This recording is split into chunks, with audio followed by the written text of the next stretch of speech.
Gadis cantik bernama Tanya adalah pemilik perusahaan besar yang dikenal karena penampilannya yang elegan dan tegas. Semua karyawan sangat menghormatinya karena sikap disiplin dan tegasnya.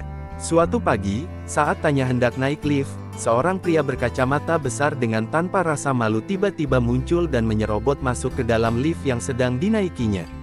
Tanya yang memperhatikan para karyawan yang sedang mengobrol di jam kerja dengan santai, tak ragu untuk menegur mereka, bahkan memberikan hukuman dan memecat karyawan yang tidak mematuhi aturan.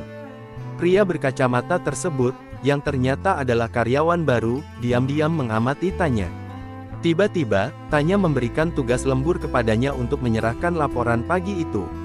Saat pria itu menelepon ibunya yang sedang merayakan ulang tahun, ia memberitahukan bahwa ia tidak bisa pulang karena harus lembur. Tanya yang mendengar percakapan tersebut, menghubungi Bima yang saat itu sedang bekerja di jam yang tidak semestinya dan memberinya teguran. Bima merasa tidak puas dengan keputusan Tanya dan bahkan mengungkapkan kekesalannya dengan melemparkan kartu identitasnya. Kekesalan Bima semakin memuncak, hingga ia mendekati Tanya dan menyampaikan kemarahannya. Namun, tiba-tiba, Tanya pingsan dan tak sadarkan diri. Bima terkejut, dan saat ia berusaha mengobatinya, Tanya membuka matanya dan bertanya siapa dirinya dan di mana mereka berada. Tanya ternyata mengalami amnesia, dan dokter pun bingung karena tidak ada yang aneh dengan kondisinya. Bima merasa kesal harus mengeluarkan uang untuk biaya pengobatan Tanya, dan ia menarik tangannya, membawanya pergi. Tanya merasa kebingungan dan takut, tidak mengenal Bima, bahkan menganggapnya sebagai orang asing yang mencurigakan. Tanpa pilihan lain, Bima mengaku bahwa dia adalah kekasih Tanya. Setelah keluar dari rumah sakit, Bima membawanya pulang ke rumahnya. Namun, saat tiba di rumah, Tanya yang ingin masuk ke dalam rumahnya membuat Bima terkejut. Dia merasa bahwa karena dia adalah kekasihnya, Tanya harus tinggal di rumah tersebut dan juga diberi tugas untuk mengerjakan pekerjaan rumah tangga. Namun, saat melihat pakaian yang terjemur dengan air yang menetes, Bima mulai curiga dan memeriksa apa yang dikerjakan Tanya. Ternyata, Tanya hanya memindahkan barang-barang ke tempat yang baru tanpa benar-benar menyelesaikan pekerjaan. Tanya pun tetap dengan alasan bahwa dia tidak suka pekerjaan rumah tangga dan meminta Bima untuk mengerjakannya sendiri. Melihat kesulitan Tanya dalam mengerjakan pekerjaan rumah, Bima merasa bahwa dia tidak tahu cara melakukannya. Tanya akhirnya menemui Bima dan bertanya bagaimana cara menggunakan sabun batang. Cukup balurkan saja perlahan ke tubuhmu. Ternyata, Tangi masih ingat kebiasaan yang dulu dia lakukan untuk dirinya sendiri. Dia mengunjungi ibunya yang tengah merencanakan reuni keluarga. Tiba-tiba terdengar teriakan dari dalam mobil. Mengejutkan, ternyata pria berkacamata itu adalah kekasih sepupunya sendiri. Pria itu dihina karena kendaraan yang digunakannya. Lalu, mereka menuju rumah nenek mertuanya yang kebetulan sedang merayakan ulang tahun. Ternyata, mereka malah dihina oleh nenek dan keluarga lainnya. Nenek berkata, jika kau tak bisa jadi menantu yang baik, setidaknya buatlah putramu menjadi pria yang berguna. Tiba-tiba, keluar dari mobil seorang wanita yang ternyata adalah Tangi. Maaf, tadi di jalan sangat macet, jadi aku sedikit terlambat. Seluruh keluarga terkejut, tidak menyangka keponakan mereka memiliki pacar yang cantik dan kaya. Mereka pun mulai menanyakan nama dan pekerjaan wanita itu. Tangi dengan percaya diri mengungkapkan dirinya sebagai direktur perusahaan ternama di kota.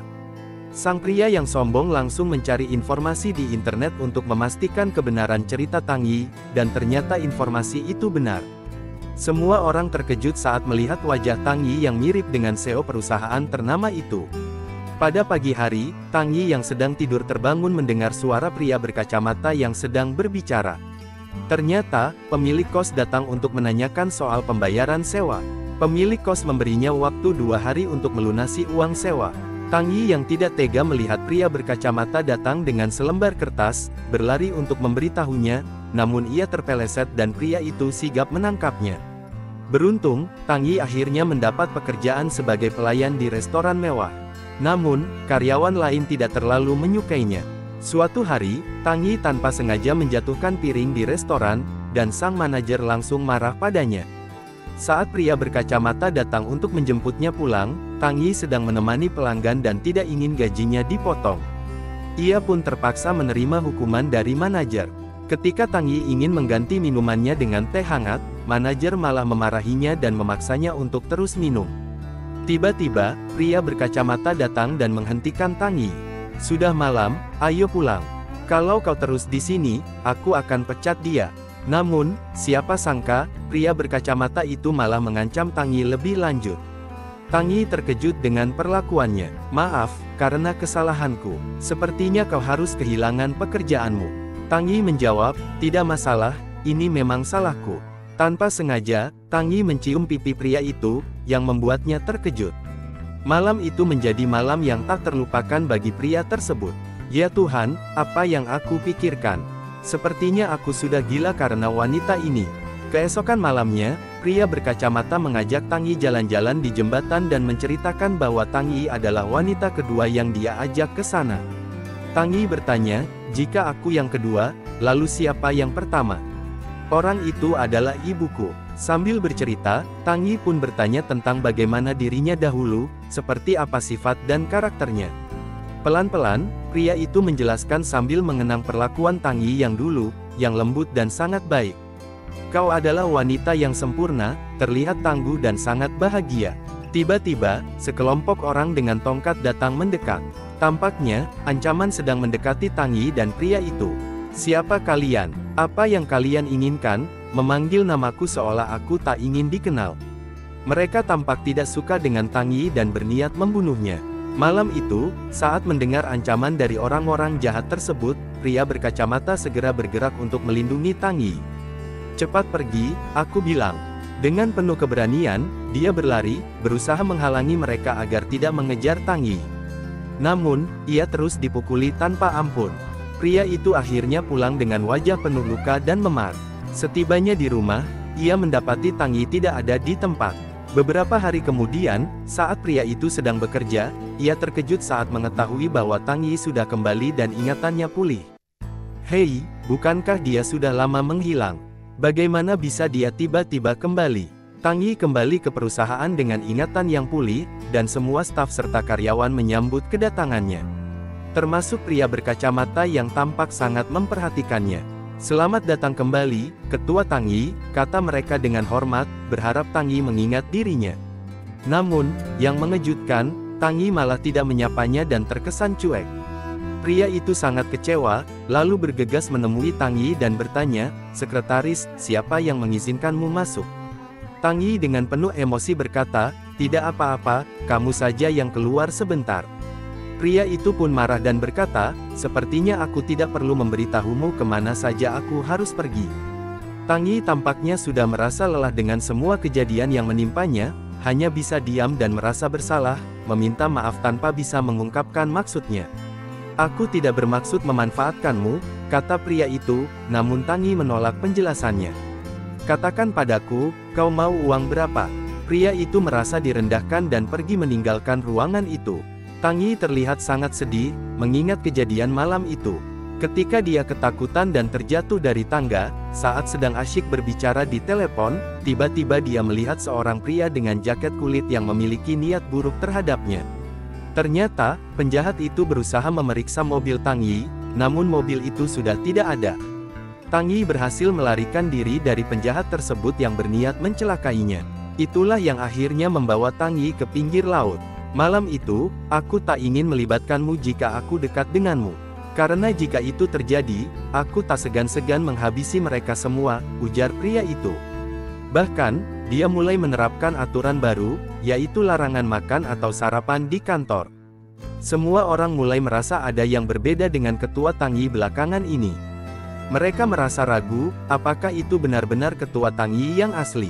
Tapi, dia malah memberiku minuman dan menyuruhku untuk sarapan terlebih dahulu. Pria itu yang mendengar berita tersebut diam-diam menguping pembicaraan rekan-rekannya. Malam hari, saat Tang Yi hendak pulang kerja, dia memergoki asisten yang sedang keluar dari ruangannya. Penasaran, Tang Yi pun mengikuti asisten tersebut yang membawa map. Ternyata, selama ini asisten itu telah berkhianat dan bekerja sama dengan klien, musuh besar grup Kagi Tuan Seng. Mereka tengah merencanakan sesuatu terkait pertemuan dengan naskah manga As besok. Saat hendak pergi, Tang Yi tanpa sengaja menyenggol tong sampah. "Siapa itu? Siapa di sana?" teriaknya, sambil meminta ajudan untuk mengawasi Tang Yi yang tampak panik berusaha melarikan diri. Ternyata, rencana proyek Tang Yi sudah dicuri oleh Qin Lai.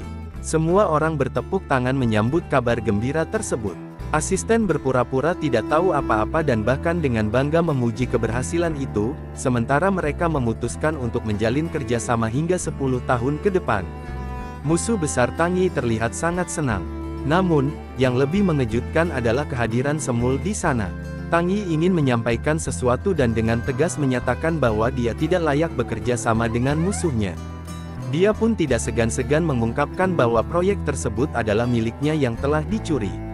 Asisten yang mendengar pun terkejut saat melihat pria berkacamata tiba-tiba muncul membawa flash disk yang berisi bukti kejahatan asisten dan musuh besar tersebut. Presiden grup terkejut dan marah. Yang membuatku terkejut adalah asisten yang selama ini aku percayai ternyata adalah musuh besarku sendiri. Diam-diam dia bekerja sama dengan orang yang hampir membuatku kehilangan nyawa, ucapnya. Presiden Groot pun menegaskan bahwa para pengkhianat akan dipecat tanpa ampun dan akan diberikan sanksi keras. Mulai hari ini, perusahaan kami melarang grup Wasi bekerja sama dengan perusahaan manapun di kota ini. Hari itu juga, diumumkan bahwa proyek tersebut dimenangkan oleh Tang Yi. Semua orang bersorak dan memberi selamat kepada Tang Yi. Pria berkacamata bahkan dengan bangga memeluk Tang Yi di depan semua tamu dan kolega. "Seandainya malam itu kau tidak datang." Tang Yi baru sadar, bahwa malam itu, pria berkacamata datang untuk menyelamatkannya lagi. "Kenapa kau diam?" tanya Tang Yi, bingung. "Karena aku sangat khawatir padamu. Sejak kejadian malam itu, aku takut mereka akan datang lagi. Jadi aku mengikuti saja kamu, meskipun aku tahu aku sudah jahat padamu." "Kenapa kau masih baik padaku?" ujar pria itu. Tang Yi terdiam sejenak, lalu menjawab, "Sejak aku tahu kau sudah berbaik hati kepada para karyawan lainnya, aku tahu kau sudah berubah." Menyadari ada yang mencurigakan tentang Nona Tian, pria itu semakin bertekad untuk mengungkapkan kedoknya. "Maafkan aku juga minta maaf," katanya dengan tulus. "Asal kau tahu, aku selalu percaya bahwa dua orang yang saling mencintai tidak akan pernah terpisah."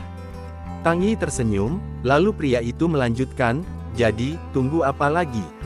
Peluklah pacarmu ini." Inilah kisah cinta antara Tang Yi dan pria berkacamata, penuh dengan perjuangan dan air mata. Terima kasih sudah membaca ulasan ini. Jika kamu menikmati konten seperti ini, beri kami dukungan dengan menekan tombol like, membagikan ke teman-temanmu, dan jangan lupa untuk subscribe agar kami semakin bersemangat untuk menghadirkan cerita-cerita menarik lainnya. Punya rekomendasi film lain untuk diulas? Tulis di kolom komentar ya.